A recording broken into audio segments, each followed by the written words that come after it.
Hello, good morning. Hello. Welcome, and thanks to everyone who has joined already for the next webinar in our What's New series.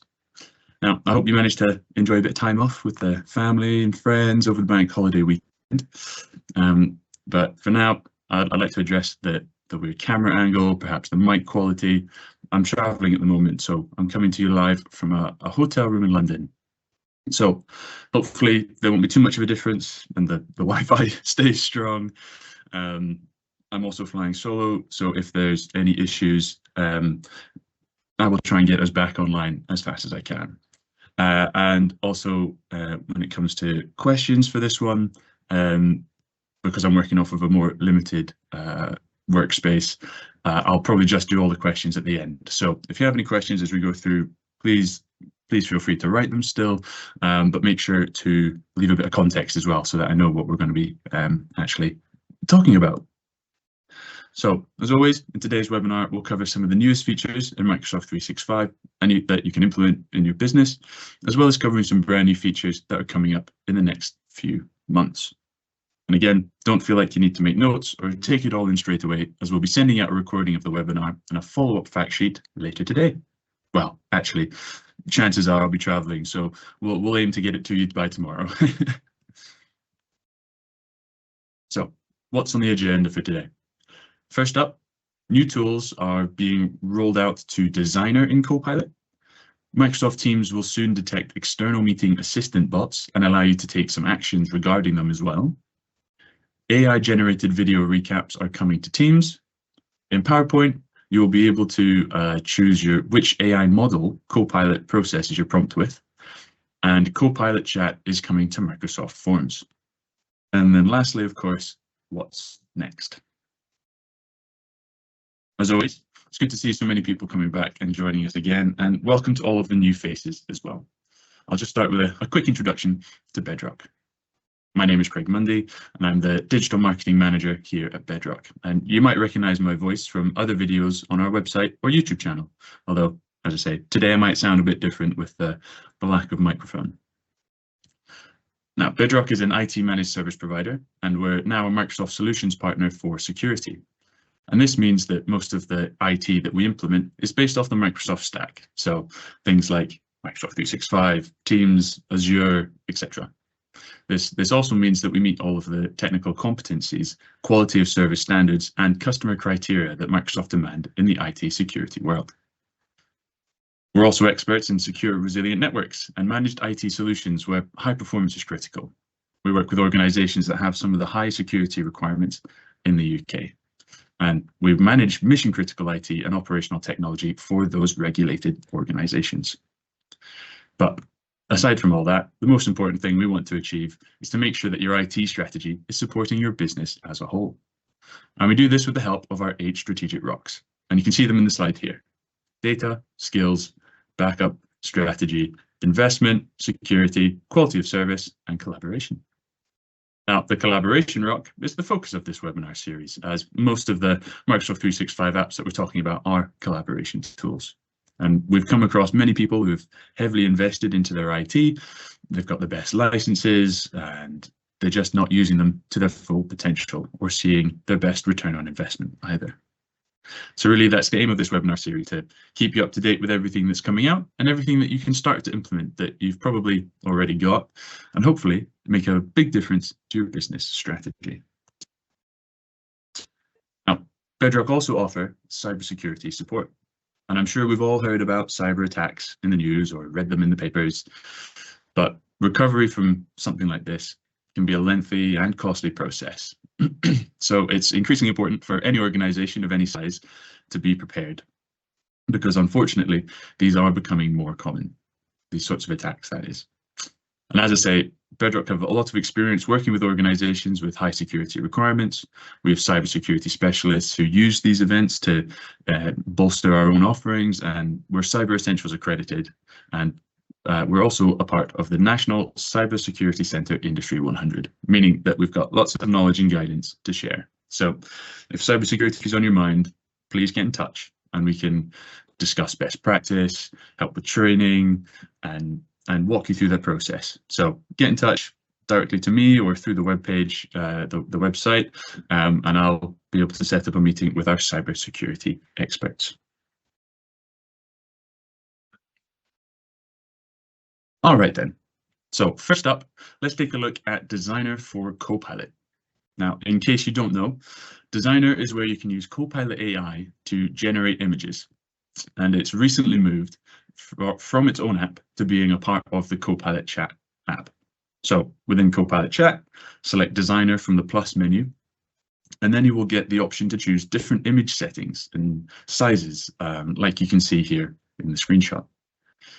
Copilot Chat now lets you generate images, wide, tall, or square formats, icons, which are great for presentations, internal comms, reports as well, an image series, which is a set of cohesive visuals useful for campaigns or training, for example.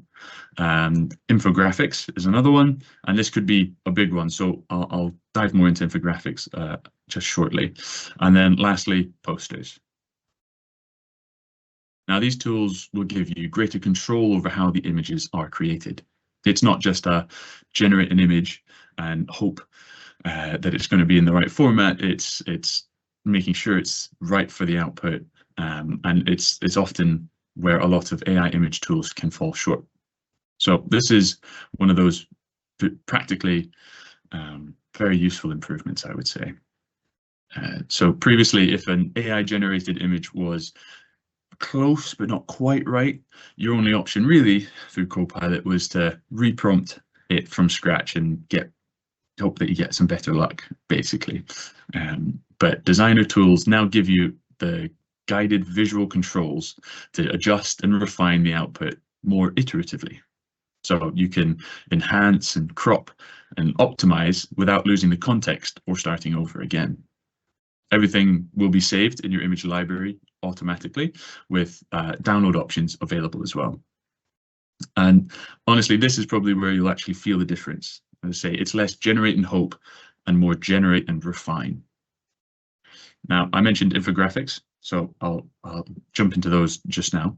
And this is genuinely new and quite powerful. So the researcher feature in Microsoft 365 Copilot app that I've talked about in the past can now export its findings directly as an infographic alongside PowerPoints, PDFs, or an audio overview in a single click. So a research summary that would have taken someone an hour to visually format can be turned into a shareable graphic immediately. Plus, as I say, a nice crossover for some of these other updates that I've talked about in previous webinars. So if you think about your comms team, your consultants, your project managers, anyone who's having to write reports and then has to make it look nice for the stakeholders, well, this option has the potential to reduce those two tasks into one. This feature should be being rolled out to all Copilot users as we speak. Basic or free Copilot users will get standard access, while Copilot premium license holders will get priority access, which basically means faster image generation and fewer queues when you're putting your prompts in. So, and furthermore, admins can restrict image generation if need be as well.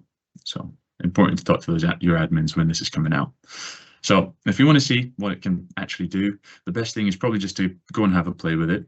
If you've found that the update has rolled out to your system, and open up Copilot Chat, hit that plus menu, and start generating some images. You'll probably get a feel for it much faster than any demo that I could probably show you. Up next, we've got an interesting feature that's coming to Microsoft Teams. Now, anyone who's been in a Teams meeting recently will have almost certainly come across this more and more, where someone joins with a name like AI Note Taker or Gong AI Call Review. And it's not always clear necessarily who invited it, who owns it, or what it's even going to be doing with the information and what's being said in the meeting. Well, Microsoft is now addressing this issue directly. So Teams will automatically start detecting external AI-powered bots when they attempt to join a meeting. Things like third-party transcription tools, summarization services, and call recording assistants.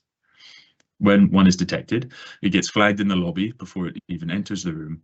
And this will obviously depend on your meeting settings, as not all of them have lobbies, etc. But in this example, you can see that the list of participants and the lobby situation. Now, as the organizer, you'll see it clearly labeled, and you can admit or deny it just like you would a human participant as well. And you can also remove a bot mid-meeting if you happen to miss one that slipped through or if someone joined later as well. Now, the screenshots show this in action. As I say, you can see the bots are separated into a suspected threats section in the participants panel with labels like unverified and even scam suspected on what looks like a phishing attempt addressed up as a Microsoft help desk account.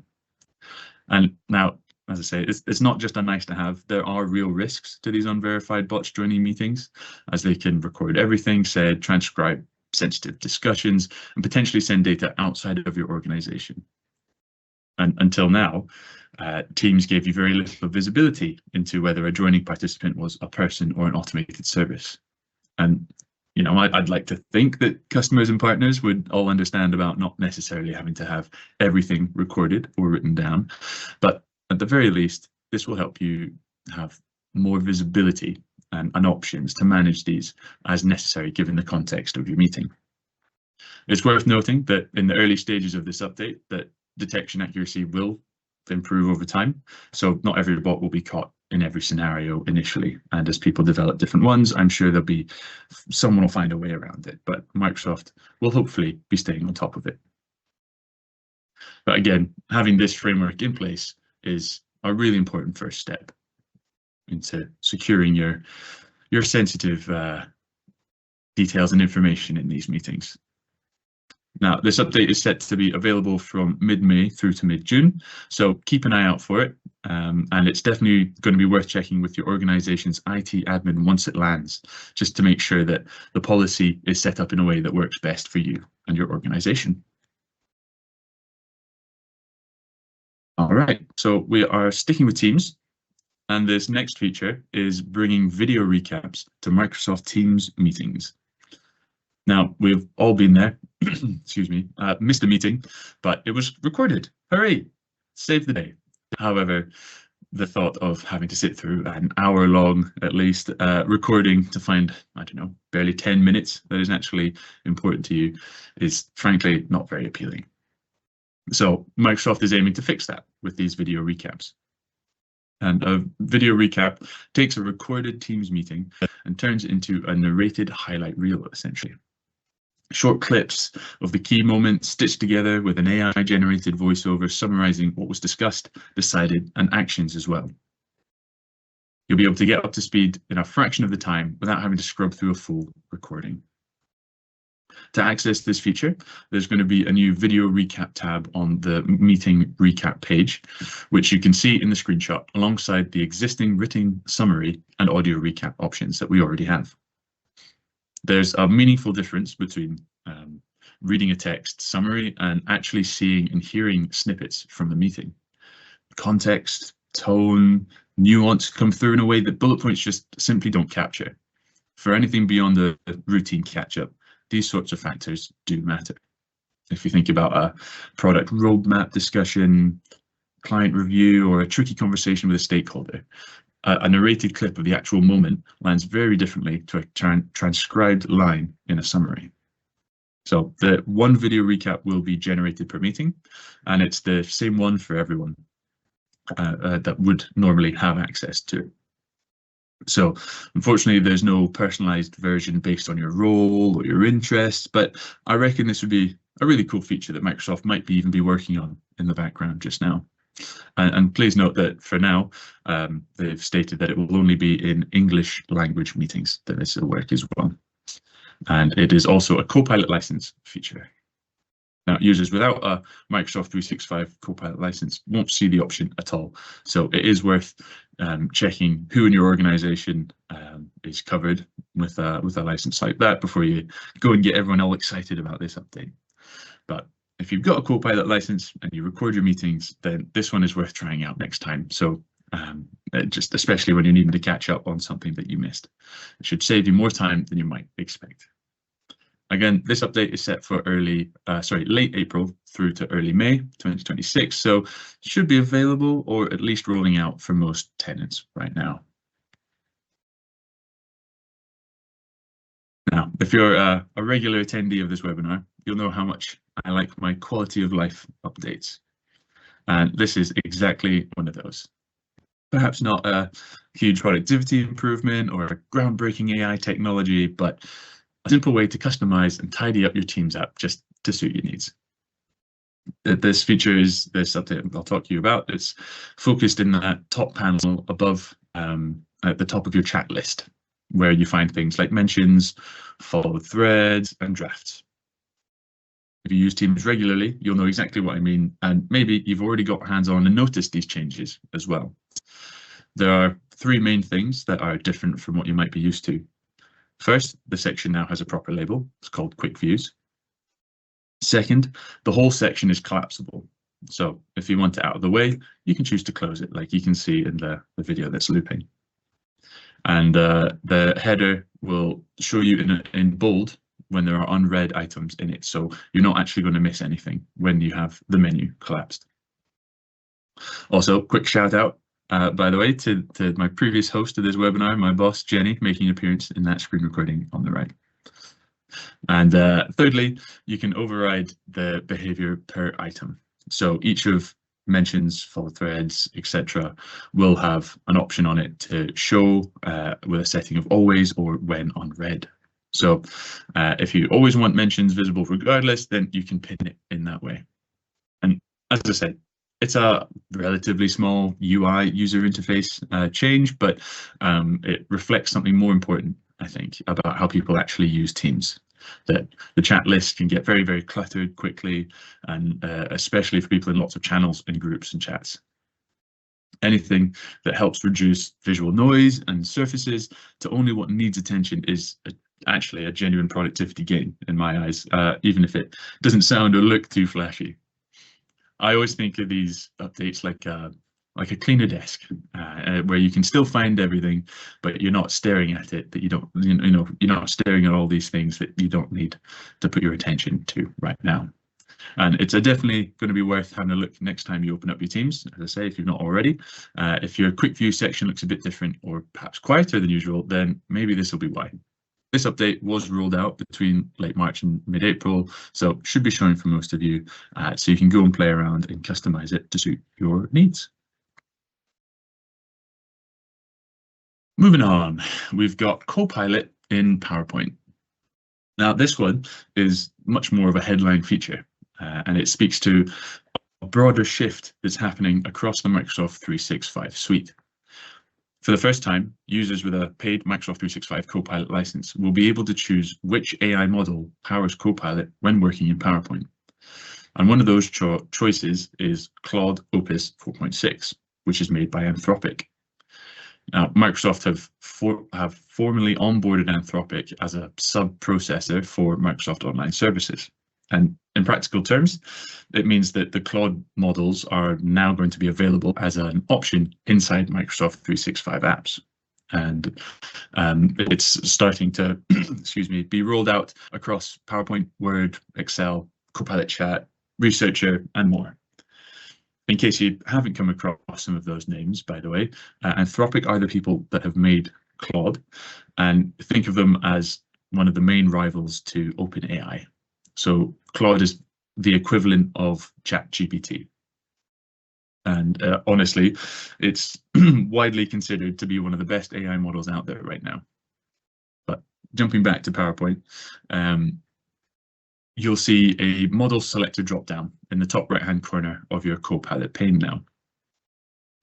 The default will be set to auto, as always, which lets Microsoft pick the best model for the task in your prompt in particular, but you can manually switch between GPT 5.2 from OpenAI or Claude Opus 4.6 from Anthropic.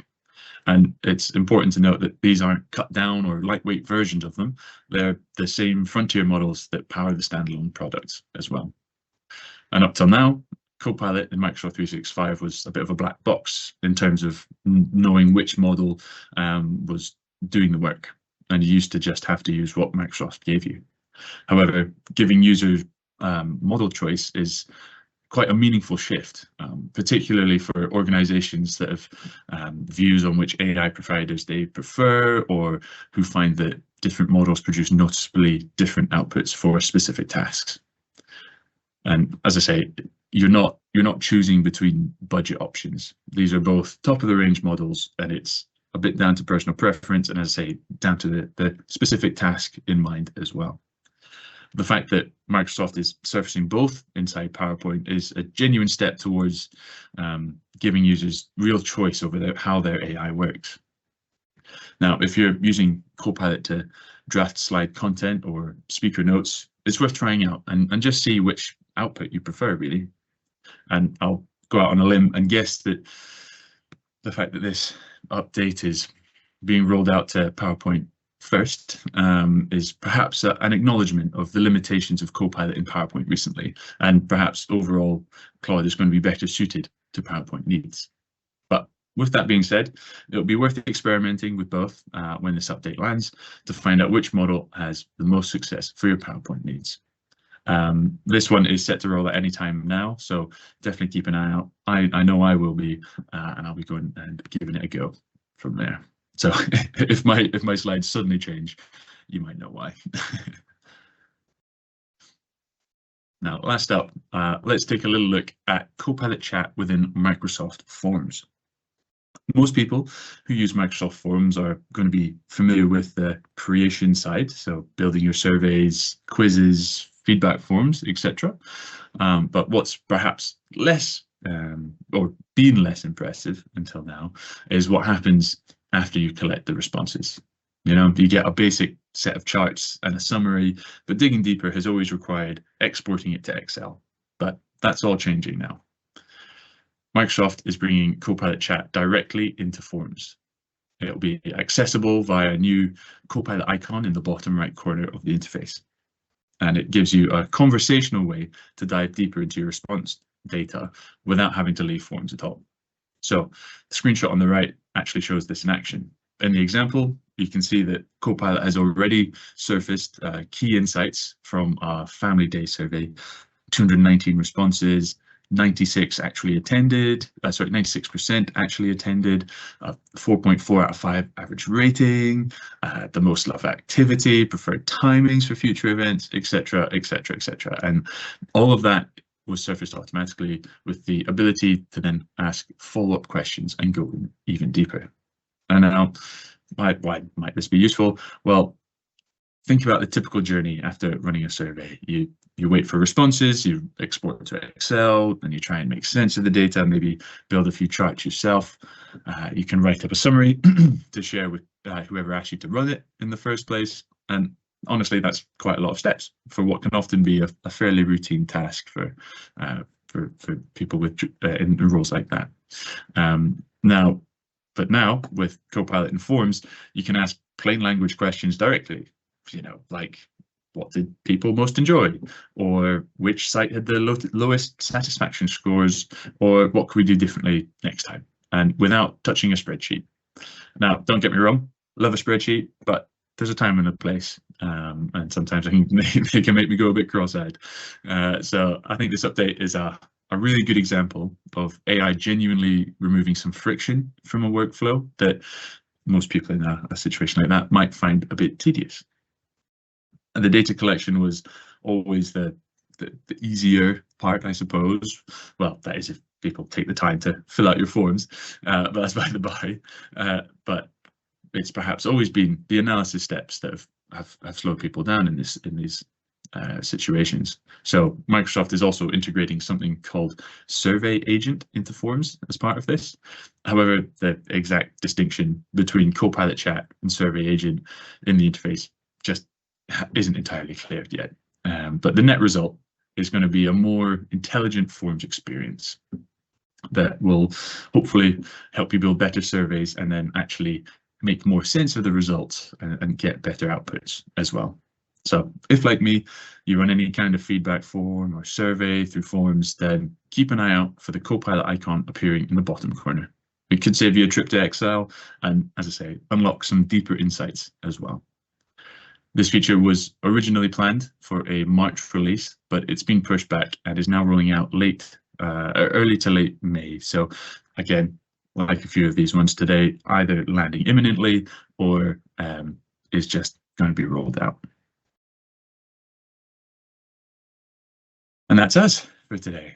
I just want to quickly say about the next webinar in the series. So it'll be coming to you next month, and it'll be taking place on Thursday, the 4th of June. And you can register for that now on our website, or if you give me 1 second, I will just put the link in the chat that you can now sign up to.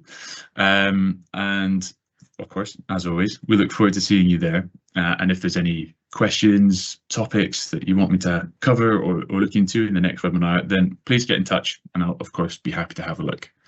And if you simply want to just make sure that the event's in your diary, then please go ahead and register just now through that link that I've just shared. Remember though that all of these webinars are recorded and accessible through our YouTube channel and website, so please make sure to go and have a look through them if you're interested in learning a bit more about some of the features you might have missed. And please do share them with your colleagues as well. Now, if you do or are watching this on YouTube, then make sure to hit like and subscribe and leave a comment for any of the topics that you'd like me to cover in the future webinars. Now, I will quickly take you through our stakeholder workshop that Bedroq run called the 8 Rocks Assessment. And it goes back to those 8 rocks that I talked to right at the very beginning of this webinar. It's a stakeholder workshop designed to get consensus on your business priorities, and it can be conducted face-to-face or virtually and gets leaders and investors aligned behind the best way to fully assess your IT strategy.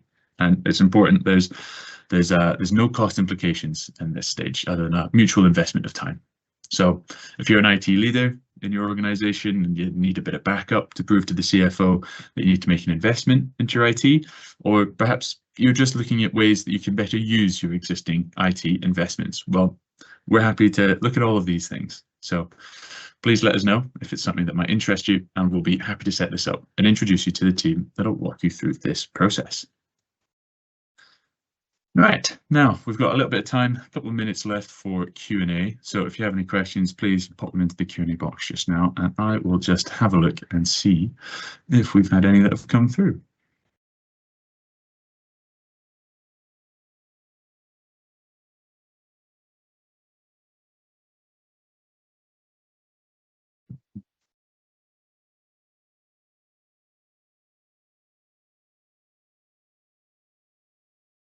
Within Teams, when people put a thumbs up and you get an email response about it, is there a way to stop this?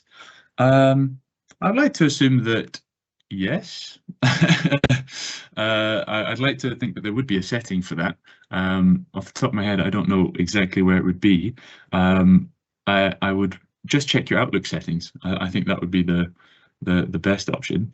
Oh wait, no, sorry, within Teams, you get an email about that. Interesting. It's not something that I get notifications about, so it must be just in your team settings. So I'd have a little dig around, look at some notifications and reactions, those sorts of areas, and just see basically if you can find an answer that way. I'm afraid. I'm sorry that it's it must be quite annoying with being in a group chat and having lots of notifications going off that way. On AI in Microsoft PowerPoint, how do you know which model to use? Basically, it's up to you. You can just try it out, it's yeah. There isn't going to be a right or a wrong answer. Both sets of AI are going to take a little bit of playing around to get the right answer. And as I've talked about in many other webinars, PowerPoint is where it struggles most to pull visuals and the words together, etc. So honestly, just have a play around. If you've got the options, try them and just see what happens on 2 different ones, and then you can see which one might be best suited for your needs. And someone's saying they only see GPT 5.5 and not Claude. It's maybe just not been the update maybe just hasn't hit you yet, hasn't rolled out to your system as of yet, and or your license situation, maybe it's not quite there at the same paid level. So as I say, just keep an eye out. keep an eye out over the next couple of weeks, and we'll see, because it's always a bit of a staggered release across different tenants. So I'm sorry that you don't have the option just now, but you could always use Claude separately.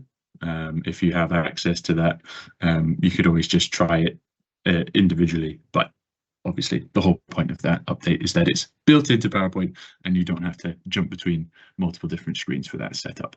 But hopefully that helps. All right, there we go.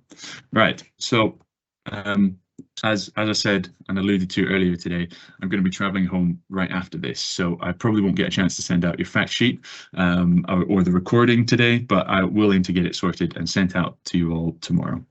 Now, if you have any more questions, as always, then perhaps while you do look through that fact sheet tomorrow or over the weekend, then please feel free to reply to the email that I will send out. That'll also have the recording.